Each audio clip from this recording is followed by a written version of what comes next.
আজিৰ পৰা অহাকালি 2 বজাৰ পিছত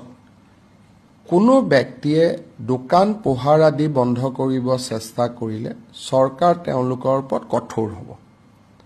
আৰু কঠোৰ নহয় অত্যন্ত কঠোৰ হ'ব ৰাতি কালি 2 বজাৰ পিছত জুবিনক বিদায় দিয়াৰ পিছত কোনোবাই যদি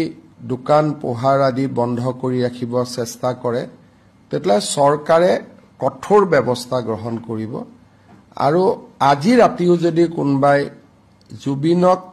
অসন্মান কৰি উদ্ভণ্ডালি আদি কৰিব চেষ্টা কৰে আজি আমি গ্ৰেপ্তাৰ কৰাৰ কাৰণে নিৰ্দেশ দিছো We will not allow anybody to take the law into their own hands. আৰু মই ব্যৱসায়ীসকলক আহ্বান জনাম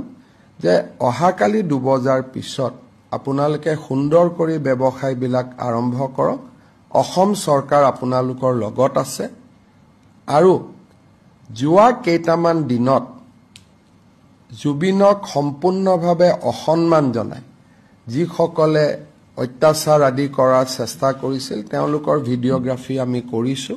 লাহে লাহে পুলিচে তেওঁলোকক গ্ৰেপ্তাৰ কৰা কাম আৰম্ভ কৰিব কাৰণ জুবিন জনতাৰ শিল্পী আছিল জুবিন উশৃংখল মানুহৰ প্ৰতিনিধি নাছিল কাৰণ এই লৰা কেইজনৰ কাৰণে গুৱাহাটীৰ বা অসমৰ যিসকল জুবিন অনুৰাগী তেওঁলোক সৰু সজাত আহিব পৰা নাছিল যিসকলে জুবিনক মনে প্ৰাণে ভাল পায় তেওঁলোকক সৰু সজাত তেওঁলোক এক প্ৰকাৰ সোমাব পৰা নাছিল কালিৰ পৰা আমি ষ্ট্ৰিক হোৱাৰ পিছতহে আজি মানুহখিনিয়ে যাব পাৰিছে